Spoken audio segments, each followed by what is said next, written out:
Hello everybody, it's Larry and welcome to today's video. This is number 9 in the introductory series, and this is where we left off. We had just added a tree. We added Calvin and then Charles, and it automatically brought in Maud and all of those that you see, and went back several generations. So the tree's already coming up pretty good.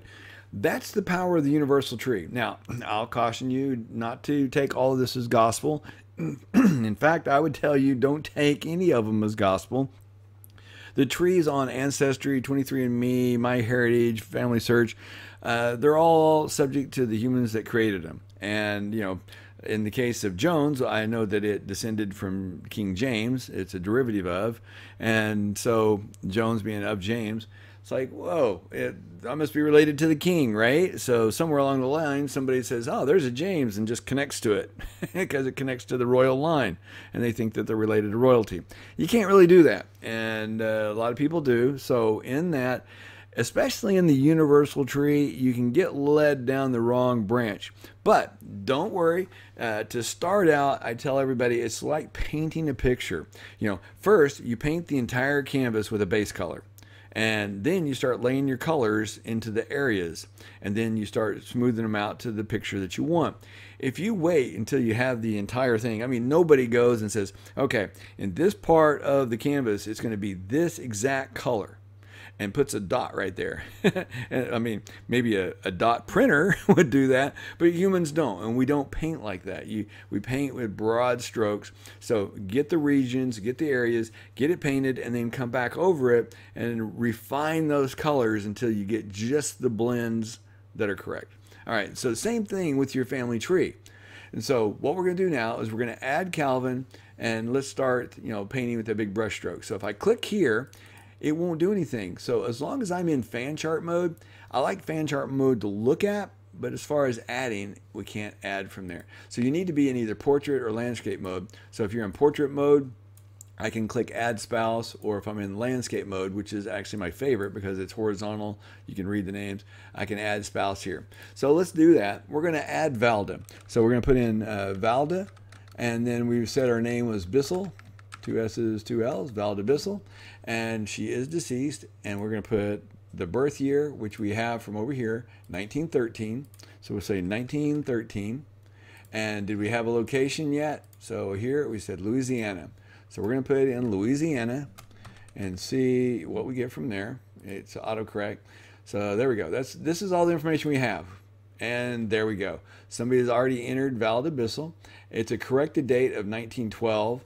Remember, our tree had H.T. Bissell, okay? So we've got H.T. for Henry Thomas, 1881, 1882, and that's probably because of the census. I don't know where we got the 1894, but you notice that here the name is Lizzie, okay? So we know that it's not a proper name here, probably not a proper year, and we don't have any other information. So we're not going to take that part as gospel. We're going to paint over it with this brush stroke. So think about it as, you know, we put our base color white, and now we're going to put a really light blue over the canvas where, you know, we got the color of the sky, and then later we'll put either ground down at the bottom, blending it with that blue, or maybe an ocean or whatever the painting is going to be. So we're going to add this match into our tree. So now we've got Valda in there, and it expands on. So to go back and look at it a different way, let's go back to the fan chart. And once you add it in, it won't show immediately. So if I flip back and forth, you know, it's not going to show just yet. You know, it's trying to work. The JavaScript on this page is busted for Firefox, maybe others. Hit refresh up here at the top, and it all comes in. All right, so don't worry about it. You did it right, but it might act a little squirrely until you hit the refresh button. All right, so looky there. We brought in Valda. We got in Henry Thomas. We got the wife Elizabeth, or in this case, Lizzie. And we've got, you know, some birth and death years. And I bet we take these back to Ancestry and do our searches, we're going to find some information. Here we thought that she was dead in 1940. Turns out died in 1873, and HT died in 1950. But the information that we had gotten over here was incorrect, and so we couldn't find them when we did the initial searches. So now we're painting and getting broad strokes here and starting to fill out this tree, and we'll do the same thing on the other side. Now, we want to go through a feature that it doesn't really matter whether you're a beginner or whether you're an expert. This tip is for you, because it's one of the frustrating things on FamilySearch because it is a universal tree. If I want to disconnect it, let's say that I did not add Valda correctly. I clicked here, I found the wrong one, or maybe I just found that she's not the right one for my tree. Maybe there's a second Valda Bissell, okay? Possible. So what you want to do is you want to disconnect them. So if you click here, right here it says this information is incorrect. If I remove right here, remove replace, this will remove the dad but leave Valda on my tree. And it doesn't really show right here to do that. I can come over here on the Valda, but that's going to disconnect her from there. So that's really not what I want to do either. So the easiest way is actually to come to the spouse and disconnect, because we're keeping Calvin, and it says okay, now it gives us the remove or replace over with Valda rather than Calvin. So think about it, the person whose page you're on is here on top. So if I go to Valda, okay, let's go back to hers, she'll be on top as far as what we're working with. Okay, it asks to remove Calvin. She doesn't show on top here, it always shows the male on top, but logically she's on top. It's working from her perspective, and we're saying, hey, do we want to move this Calvin in relation to Valda? Now if we want to remove the other one, it's this is kind of a tough one. I could have put this in intermediate, but it fits right into what we're doing. We kind of need to know it. If you want to remove somebody from Calvin, you go to Calvin, and that gives you the opportunity to remove Valda. Okay, so whoever you want to remove, you have to be on the other person's page there to do it right in here. Now, there are some other places to do it. This is one of the easiest ones. So if we had done Valda incorrectly, let's click on remove, and it says, look here, this couple's relationship will be modified. The X will show you who you're taking off. You're taking off Valda. We'll keep Calvin because that's what we had before when we started. And it says this parent-child relationship will also be modified. So in other words, Valda will no longer be the mother of Joe Jones, which is what we want. So it says removes the couple's relationship, replaces the person. I reviewed the relationship sources these individuals. So I'm going to click remove person or cancel. Now it says reason for my change. And I type in added wrong person. Okay.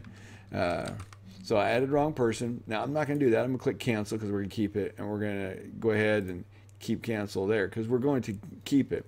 But if you need to remove it, that's how you can remove it. Now, that's one of the frustrating things, and there are some other ways, and maybe some people in the notes below will talk about some of the other ways to do it. Maybe you found the other ways easier. I found this one to be the simplest because I was working with it. It just seemed easier.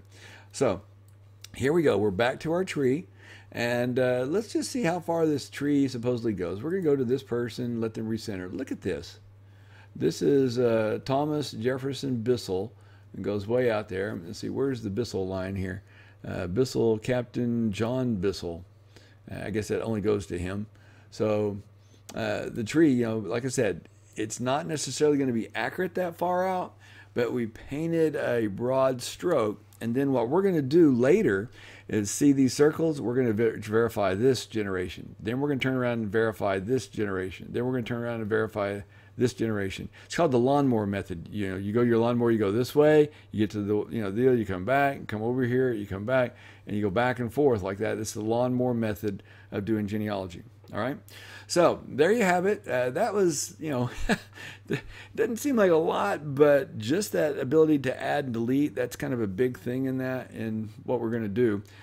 Don't be afraid of it. Now, if you do it and you remove it, you do something wrong, it does log it. So when you do make a mistake, type it in there, and if somebody else sees it and knows that, hey, you made a mistake, in the way you corrected it, they can go in and maybe reattach it, because there's been sometimes I see something gets unattached, and that's really frustrating to people. Don't get frustrated if somebody disconnects your tree. You might log in tomorrow, and this is, one of the negatives that people have against FamilySearch.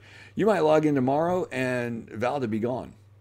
And this tree, all this section you just added be gone because somebody disagrees that this Calvin and that Valda are the same for whatever in their records. And because it's a universal tree, if they make that disconnect, it goes away, whether you make it or somebody else makes that change. So that's very important to know. Unlike in Ancestry, when you make these changes here, they're yours and they stay here. That's why this is, my preference for my master.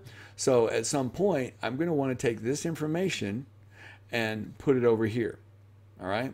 And if you saw one of the videos that we did yesterday, you saw how that you can actually break this tab out and use the windows and the arrow keys to put this on one half of the screen and that on one half of the screen, so you can see them both at the same time.